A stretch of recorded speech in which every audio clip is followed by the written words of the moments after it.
With this video, we will start studying the events we may define at the level of smart device objects in the context of an online application. That is, when connectivity is a requirement. Nevertheless, by way of example, we will be mentioning the aspects in which an offline application differs from what is studied here. There are events that will be executed in the client, system events like the new client start, or the back, and others like user events and events associated with controls, including those predefined by the work with pattern. And there are system events already known like start, refresh, and load, which will be executed on the server to the extent that the object requires an online connection. Later on, we will see what happens with these events in the case of offline architecture, but we can already say that they will be executed in the client. In the case of the application's main object, we will also have the new events called flip.start, split.start, slide.start, cascade.start, and tabs.start, all of which we already saw when we studied the application's navigation style. They are only valid for the main object, whether it's a dashboard or not. The grammar of events executed in the client will be reduced in relation to the server events, whose grammar we will be seeing later on in another video. In the example, the insert event in the list is an event created by the pattern. It was also the pattern's duty to associate the default value to the default action property, which indicated, even when we did not see an associated event, that the detail was called in view mode when the user tapped on a grid line.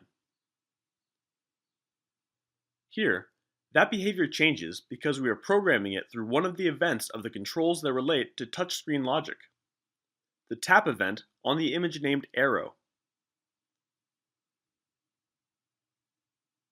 All of these events are part of the client, despite the fact that they invoke objects that must call the server services, data providers, to return or record the data. However, in order to load the grid lines, the load event will be executed on the server if the object is executed online. Here we have the layouts that the pattern created for the general section and the default events. There are 4, and while 2 of them apply to the edit mode, the other 2 apply to the view mode. These will also be client events. Note that the composite command appears here, which we will be studying further ahead. In the save event, we can see the SD-Actions external object that encapsulates the invocation to the REST business component located in the server, in order to save the speaker information in the database. Let's now see the system events executed on the server in the framework of an online application. What happens when we invoke the list of sessions from the dashboard?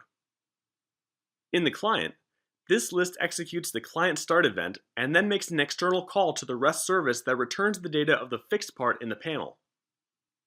It will be a data provider created automatically by GeneXus that will not be visible on the KB, but it will appear in the navigation list under the name Work with Devices, the name of the transaction, the level of the work with, and the node. In our case, it'll be Work with Devices Session, the transaction name, Session, the level name, and List, the node that we're invoking. This data provider is executed on the server. The start and refresh events are executed inside its internal logic. The database is accessed when necessary. The database finds the records and returns them to the data provider, which in turn returns the information in its response to the part of the application that runs on the device, the work with that called it. This work with searched for the images needed, and with the response received, it draws the user interface corresponding to the fixed part of the work with list. In our case, it did not require data. When the previous steps are repeated, though this time it will be calling the data provider created automatically by GeneXus, which to us remains transparent, that will return the grid data. Its name will be Work with Devices, name of the transaction, level, node, grid. In our case, it'll look like this. Internally, This data provider executes the load event for each grid line to be loaded. Once the application on the device receives the answer with the grid data, it'll draw the UI, user interface, that corresponds to the grid.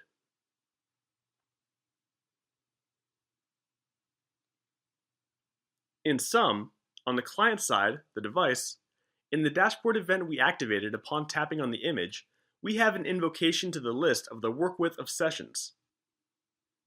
The corresponding code is the one running on the client, which then starts to execute that list.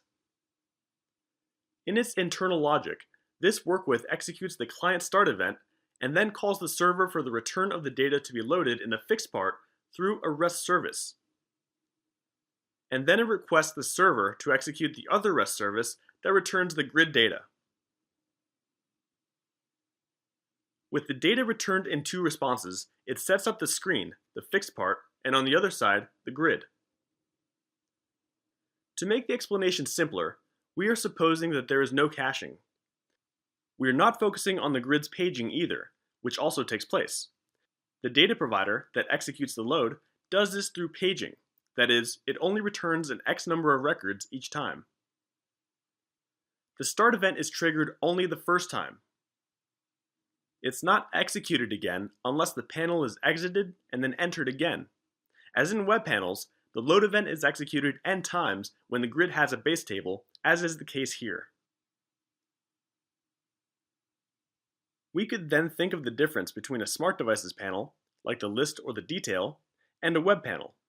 In the smart devices panel, the fixed part and grid navigations are separated, and the screen is drawn in correspondence with the fixed part, regardless of what happens with the grid. And this has its implications. Let's now suppose that we want to show the number of conferences on the list of sessions. If we program this panel in the manner of a web panel, we would use a total variable added in the layout.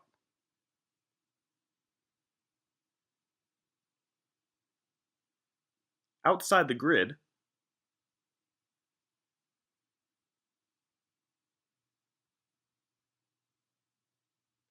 and we would load it in the load event, assigning to it a value equal to the previous value plus 1. And we would initialize it in the refresh event.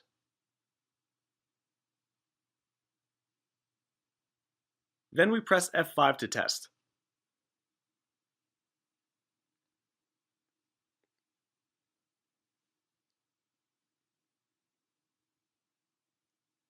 But it's showing us 0. Why is this? Here, we can see an outline of what we did. The problem is that we programmed this panel as if it were a web panel, and we ignored the fact that the screen corresponding to the fixed part will be drawn on the device prior to calling the data provider that will return the grid lines to then draw it on the screen.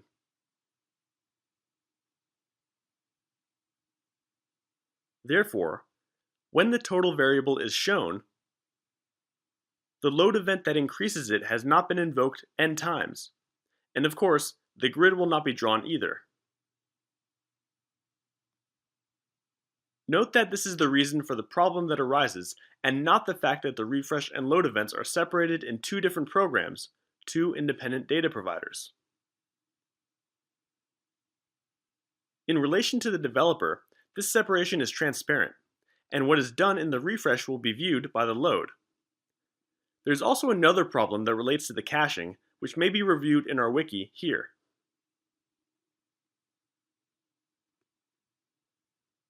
So, one solution for showing the number of records is to program a for each inside the refresh event, which will calculate them. The base table of this for each will be the table associated with the first level of the session transaction, which, for each record in that table, will add 1 to the value of the total variable. So, we eliminate this assignment from the load event, and then we press F5.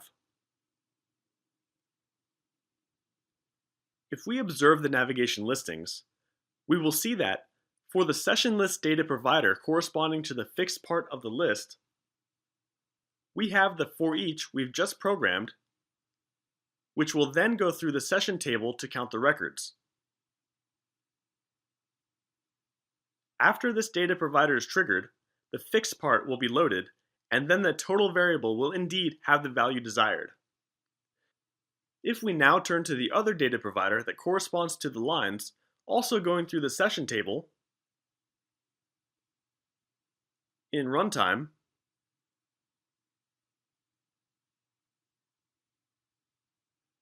we will see that the total variable shows value 9, matching exactly the number of records contained in the table.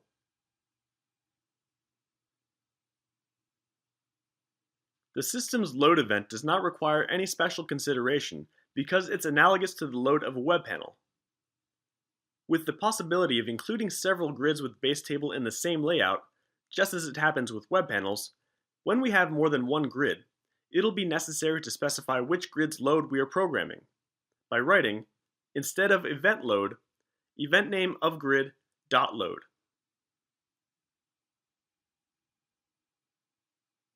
Here we show the example of the load to load the grid items from the list of the Work With Devices session. This event is executed on the server, so it has available for use all the attributes of the extended table. Note that the getSessionTracks procedure does not necessarily have to be exposed as REST service because it's invoked from the server.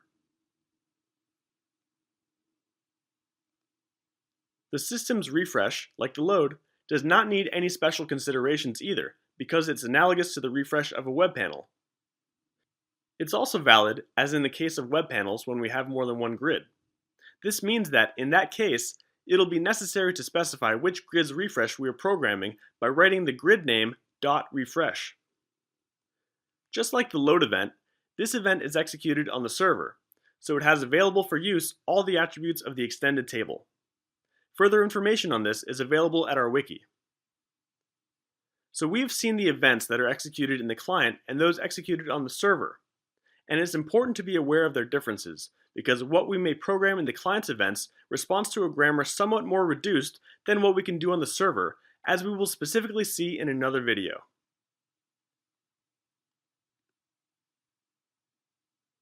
We can already say that this will not affect the implementation of an offline application because, in what concerns grammar, you will be programming the events in the same manner regardless of whether you have an online or an offline application.